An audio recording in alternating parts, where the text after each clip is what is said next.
Hello दोस्तों, कैसे हैं आप सब। आशा है कि आप सब अच्छे ही होंगे।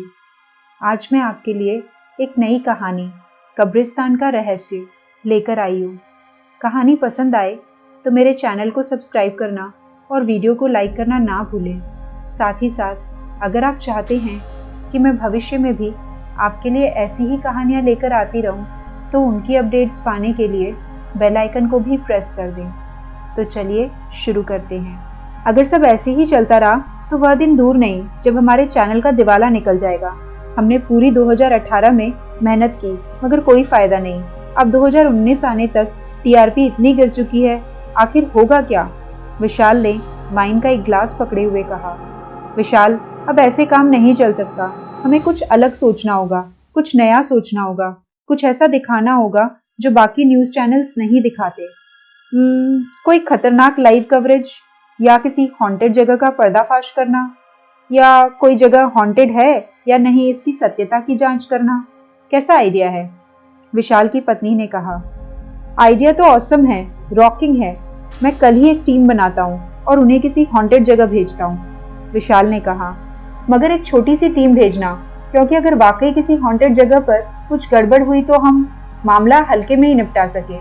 विशाल की पत्नी ने एक कुटिल मुस्कुराहट के साथ कहा। 4 दिन बाद एक कैमरामैन, एक रिपोर्टर, एक प्रोड्यूसर, एक न्यूज डायरेक्टर, एक एडिटर, कुछ सहायक आदि मिलाकर कुछ 10 युवा लोगों की एक टीम गठित की गई जिन्हें गोवा के एक कब्रिस्तान का रहस्य सुलझाना था। कहा जाता है कि उस कब्रिस्तान में रात तो रात, अगर दिन में भी कोई जीवित व्यक्ति अकारण ही चला जाए तो वह फिर कभी लौट कर नहीं आता। वहां चलती फिरती मौत रहती है। वह टीम गोवा के एक होटल में रुकी हुई थी। देखते हैं आज शाम को क्या होता है, रिपोर्टर भैरवी ने कैमरामैन आदित्य की ओर देखकर कहा। तुम लोगों का तो फिर भी ठीक है, आसान काम है, मगर हमें तो बहुत माथापच्ची करनी पड़ती है। भाई, सब जरूरतों का बोझ है, पैसा क्या न कराए, एडिटर राज ने कहीं खोए हुए कहा। वैसे क्या ये जगह सच में हॉन्टेड है? भैरवी ने मजाक उड़ाने के लहजे में ठहाका लगाते हुए पूछा। सुना तो यही है, यहाँ आने से पहले अपने स्तर पर पता करवाया था। बताया तो यही है, इस बार जवाब न्यूज डायरेक्टर डेनिस ने दिया। हम किसी भी नकली जगह कुछ डरावना करके एक अच्छी खासी मसालेदार खबर तैयार कर सकते थे, मगर अपने विशाल साहब को सब कुछ रियल लोकेशन पर चाहिए था। तो लो भाई, आ गए रियल लोकेशन पर, प्रोड्यूसर रेहान ने कहा। अब भाई जो होगा सो होगा। अपनी रोजी रोटी के लिए उनको कुछ मसालेदार खबर चाहिए और हमारी रोजी रोटी के लिए हमें वह खबर बनानी है। आदित्य ने एक गहरी सांस छोड़ते हुए कहा। चलो जल्दी से सब तैयार हो जाओ, अभी अंधेरा भी होने वाला है, ऐसे में शूट अच्छा होगा, डेनिस ने कहा। और कर भी कह सकते हैं, रेहान ने कहा। और इसके आधे घंटे बाद सभी एक मिनी बस में उस कब्रिस्तान के रास्ते पर आगे बढ़ रहे थे। कुछ ही समय बीता था कि तभी आसमान में निकला हुआ चांद काले बादलों में जाकर छिप गया। बस की खिड़कियों से जो हल्की हल्की ठंडी हवा अंदर आ रही थी वह अचानक रुक गई। सड़क पर लगे पेड़ों की लहराती हुई शाखाएं अचानक से शांत हो गई। पूरे वातावरण में अजीब सा सन्नाटा पसर गया। यह क्या हुआ? राज और डेनिस एक साथ बोल पड़े। अरे कुछ नहीं हुआ है, मौसम है, कभी भी बदल सकता है, आदित्य ने कहा। मगर सबके चेहरों पर एक शिकन नजर आ रही थी, सिवाय भैरवी के। बाकी सभी को देखकर लग रहा था कि जैसे वे आदित्य के जवाब से संतुष्ट ना हो। प्रतीत होता था पूरी टीम में सिर्फ भैरवी ही थी जो सबसे ज्यादा बहादुर थी। कम ऑन गाइस, क्यों ना अंदर जाने से पहले एक एक चाय हो जाए, भैरवी ने चाय की टपरी को देखकर आंखों में चमक लाते हुए कहा। डेनिस ने जब भैरवी की आंखों में चमक देखी तो वह भी हाँ में हाँ मिलाने लगा। वह शुरू से ही भैरवी को पसंद करता था, मगर भैरवी की पसंद आदित्य था। आदित्य शक्ल सूरत व्यवहार हर चीज में डेनिस के मुकाबले 19 ही था, मगर भैरवी को उसका हमेशा सच बोलना ही पसंद था। तुम लोग इतनी रात को उस ग्रेवयार्ड के रास्ते पर काहे को जाना चाहता है? चाय की टपरी के मालिक उस बूढ़े गोवानी ने पूछा। अंकल, हम लोग मीडिया वाले हैं, उस कब्रिस्तान का रहस्य पता करने आए हैं, भैरवी ने कहा। एंड यू थिंक तुम लोग उधर जाके पता लगा लेगा? तुम लोग को नहीं पता, उधर का मिस्ट्री कोई सॉल्व नहीं कर पाता। तुम लोग से पहले भी इधर बहुत लोग आया था, और मारा गया, मगर उधर का मिस्ट्री कोई सॉल्व नहीं कर पाया। अरे तुम लोग काय को अपना जान डेंजर में डालता है? उधर गुमनाम हुई लाशों में तुमको अपना भी नाम जुड़वाने का मांगता है क्या? उस बूढ़े गोवानी ने उन्हें चेताते हुए कहा। इट्स ओके अंकल, हमारा काम ही यही है। हो सकता है जो कोई नहीं कर पाया तो हम कर दें। हो सकता है वहां कोई आत्मा हो ही ना और हम इस भ्रम को तोड़ पाए। भैरवी ने चाय का कप एक और रखते हुए कहा। नहीं डियर, तुम गलत सोचता है। मैं भी कभी यही सोचता था, मगर एक दिन उस ग्रेवयार्ड के बाहर से ही मैं उधर डेथ को देखा। उस दिन पीटर जीते जी मर गया था। मैंने डेथ को अपना आईज से देखा है। बूढ़े गोवानी ने एक अंतिम कोशिश कर सबको रोकना चाहा। अच्छा, वहां की कहानी क्या है? राज ने पूछा। मेरे को भी कुछ खास नहीं पता, मैं बचपन से ही इधर ही हूँ, मगर मैं कभी उधर जाने का ट्राई नहीं किया। हाँ, उधर के बारे में जितना मैं सुना है उतना तुम लोग को बता सकता है। जानने का है कि नहीं? उस बूढ़े गोवानी ने पूछा। हाँ हाँ, सभी का सम्मिलित स्वर था। Then listen quietly. उधर एक ब्रिटिशर जॉर्ज रहा करता था अपनी वाइफ पामेला के साथ में। बहुत स्ट्रगल किया बेचारा इधर अपना बिजनेस जमाने को, मगर कोई चेंज नहीं आया और इस सब का गुस्सा वो पामेला पे निकालता था। जॉर्ज अपने लॉस से और पामेला जॉर्ज के बिहेवियर से दोनों लोग घुट घुट के जीता था। फिर एमा आया, उनका डॉटर था एमा। वो जब उन दोनों का लाइफ में आया तो उनका लाइफ भी बोले तो लाइन पे आ गया। उनका रेस्टोरेंट का बिजनेस चलने लगा।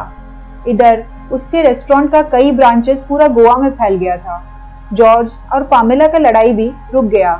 सब कहते एमा गॉड का भेजा हुआ एक एंजल है जिसने सब ठीक कर दिया। जॉर्ज का एक हेल्पर था आशा।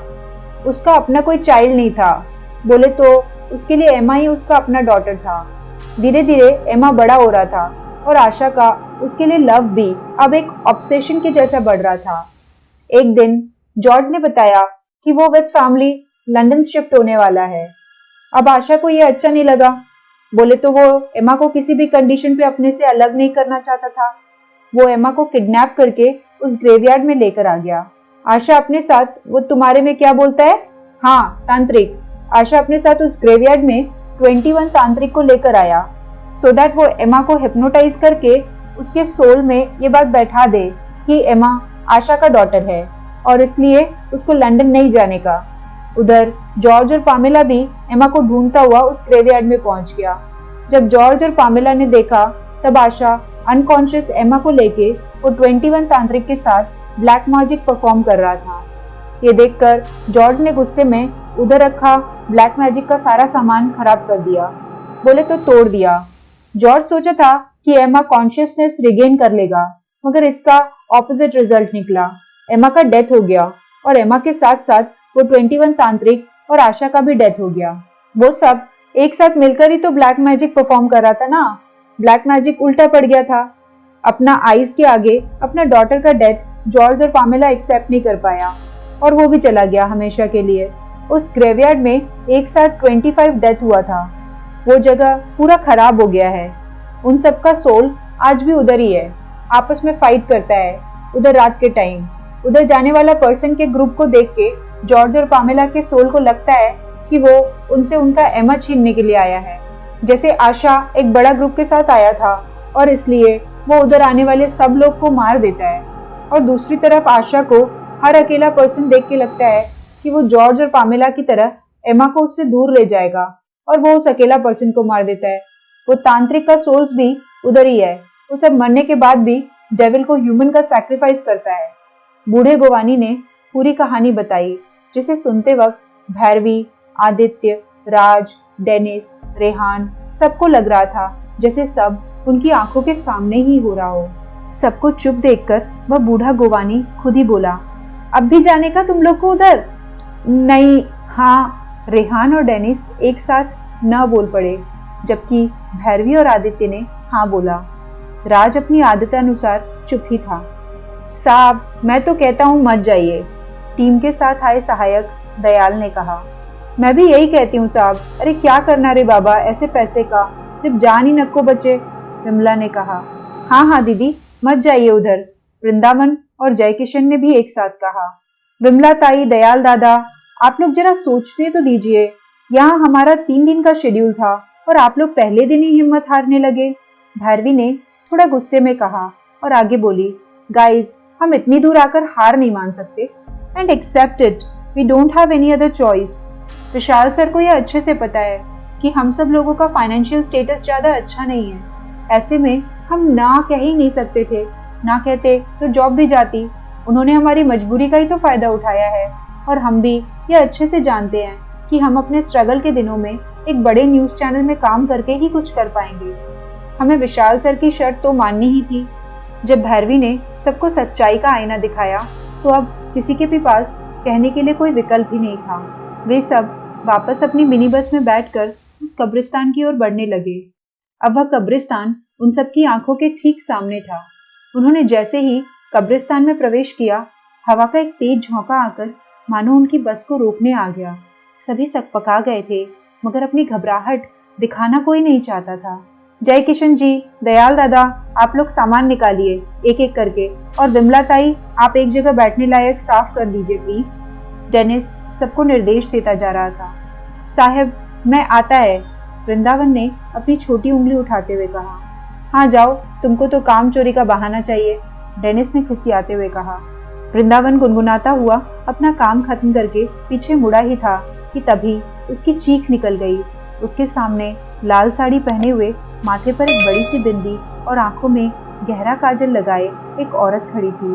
बालों का कसकर जूड़ा बंधा होने के बाद भी उसके कुछ बाल हवा में उड़ रहे थे। मैं अपनी एमा नहीं दूंगी, उस औरत ने भयानक लहजे में कहा। इतना कहते ही चारों ओर हवा का वेग बढ़ चुका था। एक जोरदार बवंडर उठा और उसमें वृंदावन सहित वह औरत भी समा गई। अरे कहाँ गया यह वृंदावन, रेहान ने खींचते हुए कहा। अरे जाने दो उसको, कहीं 2 पैग लगा करके पड़ा होगा। चलो सब रेडी है? भैरवी, तुम्हें लाइंस याद है ना? और रेहान, राज, देखो तुम लोग भी। आदित्य, रेडी? डेनिस ने पूरी बागडोर संभाली हुई थी। भैरवी ने माइक पकड़ा और बोलने लगी। हमारे प्रोग्राम पर्दाफाश में मैं भैरवी मलिक आज आप सबको गोवा के उस कब्रिस्तान का रहस्य बताने जा रही हूँ, जिसके बारे में लोग कहते हैं कि यह एक हॉन्टेड जगह है। लोग तो यह भी कहते हैं कि यहाँ कुछ आत्माएं भटकती है, कुछ अपनी मौत का इंतकाम लेती है, तो कुछ आत्माएं होती हैं किसी के इंतजार में, और कुछ आत्माएं हर दिन दोहराती है अपनी ही मौत के किस्से। आइए जानते हैं कितनी सच्चाई है इन बातों में। मैं फिलहाल उसी कब्रिस्तान में हूँ और जैसा कि आप देख पा रहे हैं, यहाँ अभी तक ऐसा कुछ भी नहीं हुआ है जिसे कहा जा सके कि यहाँ कोई आत्मा। कट इट, बीच में ही आदित्य ने कैमरा बंद करते हुए कहा, जिससे कि भैरवी की बात भी पूरी नहीं हो पाई थी। क्या हुआ, सब सही तो था? भैरवी ने कुछ नाराजगी में कहा। मैंने कैमरे में कुछ देखा है, आदित्य ने एक एक करके सबको देखते हुए कहा। ऐसा कुछ नहीं है आदित्य, उस गोवानी की बातें तुम्हारे दिमाग में घुस चुकी है। वापस शुरू करते हैं। Everybody please take your positions, Rehan ने कहा। मैं फिलहाल उसी कब्रिस्तान में हूँ और जैसा कि आप देख पा रहे हैं, यहाँ अभी तक ऐसा कुछ भी नहीं हुआ है जिसे कहा जा सके कि यहाँ कोई आत्मा। भैरवी इतना ही बोल पाई कि तभी उसके पास से सर की कोई आवाज हुई। उसने आसपास जाकर देखा तो कुछ भी नहीं था। अरे यार, अब क्या हुआ? इस बार डेनिस भी चिढ़ गया। नथिंग, लेट्स कंटिन्यू, कहकर भैरवी वापस माइक लेकर कैमरे के सामने पहुंच गई। मैं फिलहाल उसी कब्रिस्तान में हूँ और जैसा कि आप देख पा रहे हैं, यहाँ अभी तक ऐसा कुछ भी नहीं हुआ है जिसे कहा जा सके कि यहाँ कोई आत्मा है। तो फिर क्या लोगों ने अफवाह फैलाई है? अगर हाँ तो क्यों, और अगर नहीं तो क्या वे आत्माएं हमारे सामने आएगी? देखने के लिए जुड़े रहिए हमारे साथ। भैरवी ने अपनी लाइंस खत्म की। विमला ताई, मेरा टचअप का सामान, भैरवी ने उस ओर देखकर कहा जहाँ विमला ताई कुछ देर पहले बैठी हुई थी। पहले वृंदावन और अब ये विमला ताई, जा कहाँ रहे हैं सब एक एक करके? रेहान ने गुस्से में कहा। काम डाउन गाइज, आते होंगे अभी, आदित्य ने कहा। और तभी एक भयानक चीख वातावरण में गूंज उठी। सब हक्के बक्के होकर चारों तरफ देख रहे थे, कहीं कोई नजर नहीं आया था। तो वह चीख किसकी थी? जयकिशन ने डरते हुए कहा। दयाल दादा कहाँ हैं? भैरवी ने चिल्लाते हुए पूछा। जयकिशन हकलाने लगा था। ये क्या अब लगाए हो जयकिशन? कुछ पूछा मैंने, कहाँ है दयाल दादा? भैरवी ने जयकिशन पर चिल्लाते हुए कहा। दीदी अभी तो यही था। तो जयकिशन पूरी बात कहने के बाद भैरवी के पीछे देखकर अंत में हकलाने लगा था। अब क्यों हकला रहे हो? भैरवी ने गुस्से से कहा तो जयकिशन ने डरते डरते भैरवी के पीछे की ओर इशारा किया। अब तक जयकिशन को घूर रहे सभी लोग सहित जब भैरवी ने अपने पीछे देखा तो सबकी एक साथ चीख निकल पड़ी। भैरवी के पीछे लगे 2 पेड़ों में से पहले पर वृंदावन की लाश उल्टी लटक रही थी और उसके गले से टपकता हुआ खून काला पड़ चुका था। दूसरे पेड़ पर विमलाताई की लाश को टहनियों के बीच में उलझी हुई थी, जिससे चपर चपर की आवाजें आ रही थी। जब राज ने थोड़ा आगे बढ़कर पेड़ से हल्का सा बाईं ओर बढ़कर देखा तो उसकी भी जोरदार चीख निकल पड़ी। दयाल दादा काली कोटर सी आंखें किए विमलाताई की लाश के एक हाथ का पूरा मांस खा चुके थे, सिर्फ हड्डी बची थी और अब उनके हाथ में विमलाताई का दूसरा हाथ था, जिसे वे चपर चपर की आवाज के साथ बड़े मजे से खाए जा रहे थे। राज के देखने की दिशा में ही जब सब लोग उस तरफ आए तो सबकी चीख निकल गई। कोई कुछ नहीं बोल पा रहा था। सबकी चीख निकलते ही पिशाच बन चुके दयाल दादा का ध्यान उस ओर गया और वह विमलाताई की लाश को छोड़कर रेहान पर झपट पड़ा और सबकी पलकें झपकते ही अगले ही पल जहां रेहान खड़ा था वहां अब हड्डियों का ढांचा पड़ा हुआ था। यह देखकर सब उस पिशाच से उल्टी तरफ भागने लगे। जयकिशन चिल्लाता हुआ कब्रिस्तान के बाहर की ओर भाग रहा था, मगर तभी उसके सामने एक लंबा चौड़ा करीब 8 फुट लंबा एक अंग्रेज आकर खड़ा हो गया और उसे हवा में उठाकर एक पेड़ से दे मारा। जयकिशन के मुंह से खून की एक धार फूट पड़ी। अब राज, डेनिस, भैरवी और आदित्य ही बचे थे। चारों ने एक दूसरे के हाथ पकड़े और जहां वह खड़ा हुआ था चीखते चिल्लाते सब उससे उल्टी दिशा में भागने लगे। वे कब्रिस्तान की दीवार के पास पहुंच चुके थे, जिससे आगे जाने का अब कोई रास्ता नहीं था। वे डर से पीछे मुड़े और उसके बाद जो खौफनाक मंजर उनकी आंखों ने देखा वो शायद ही किसी ने देखा या सुना होगा। एक ओर अंग्रेज पति पत्नी थे और दूसरी ओर एक भारतीय महिला और कई सारे तांत्रिक थे। कभी वह अंग्रेज दंपत्ति उस महिला और तांत्रिकों पर भारी पड़ता तो कभी वह महिला और तांत्रिकों का झुंड अंग्रेज दंपत्ति पर भारी पड़ता। इस लड़ाई में वहां कब्रिस्तान की दीवारों से पंक्तिबद्ध तरीके से लगे पेड़ों को वे किसी पौधे की तरह उखाड़ उखाड़ कर फेंक रहे थे। ऐसा ही एक पेड़ हवा में उड़ता हुआ आया और राज के ऊपर गिर पड़ा। अगले ही पल राज को एक खून की उल्टी हुई और अब वह शांत था। डेनिस, आदित्य और भैरवी तीनों चीख पड़े। उनके चीखने से एक बार फिर उन सब आत्माओं का ध्यान उनकी ओर गया और अब वे सभी एक साथ उनकी ओर बढ़ रहे थे। जॉर्ज, पामेला, आशा, दयाल दादा, विमलाताई, 21 तांत्रिक, राज, रेहान, जयकिशन एवं कुछ अनजान चेहरे, अनजान लोग सब एक पंक्ति में थे। यह देखकर भैरवी, आदित्य और डेनिस की सांसें उखड़ने लगी थी। वे सब दीवार से सटकर कैसे भी आत्माओं के उस झुंड से दूर जाना चाहते थे, मगर तेज चलती आंधी उन्हें कुछ भी साफ नहीं देखने दे रही थी। तभी आशा की आत्मा ने आदित्य का गला पकड़ लिया और एक झटके में ही मैंने कहा ना मैं अपनी एमा नहीं दूंगी। मैंने कहा ना मैं अपनी एमा नहीं दूंगी, उसने भयानक तरह से गरजते हुए कहा। आदित्य की यह हालत देखकर भैरवी के पैरों की मानो सारी जान ही निकल गई थी। उधर I won't let anyone harm my daughter. I won't let anyone harm my daughter. मैं एमा को नुकसान पहुंचाने नहीं आया हूँ, डेनिस ने कहा, मगर पामेला पर जैसे कोई फर्क नहीं पड़ा। I won't let anyone harm my daughter. I won't let anyone harm my daughter. और इतना कहकर पामेला ने डेनिस को उठाकर दूर फेंक दिया। अब भैरवी की हिम्मत जवाब दे चुकी थी। आशा की आत्मा ने उसका एक हाथ पकड़ लिया और दूसरा हाथ जॉर्ज की आत्मा ने पकड़ लिया। दोनों ही आत्माएं पूरी ताकत से भैरवी को एमा संबोधित एमा मेरी बेटी, अपनी एमा माय डॉटर, एमा मेरी बेटी, एमा माय डॉटर। 2 आवाजें एक साथ वातावरण में गूंजी और भैरवी की आखिरी चीख निकली। उसका शरीर 2 हिस्सों में बंट चुका था। 1 साल बाद 2 लड़के अपनी पीठ पर बैग टांगे उस कब्रिस्तान के सामने खड़े हुए थे, मगर इस बार उन्हें चाय की टपरी एक खंडहर के रूप में नजर आई, जिसमें टूटा हुआ एक फोटो लगा हुआ था, जिसके नीचे लिखा हुआ था पीटर 1907 से 1966। वातावरण में एक बार फिर उस बूढ़े गोवानी की आवाज गूंजी, उस ग्रेवयार्ड में नहीं जाने का, मगर तब तक वे लड़के अंदर जा चुके थे।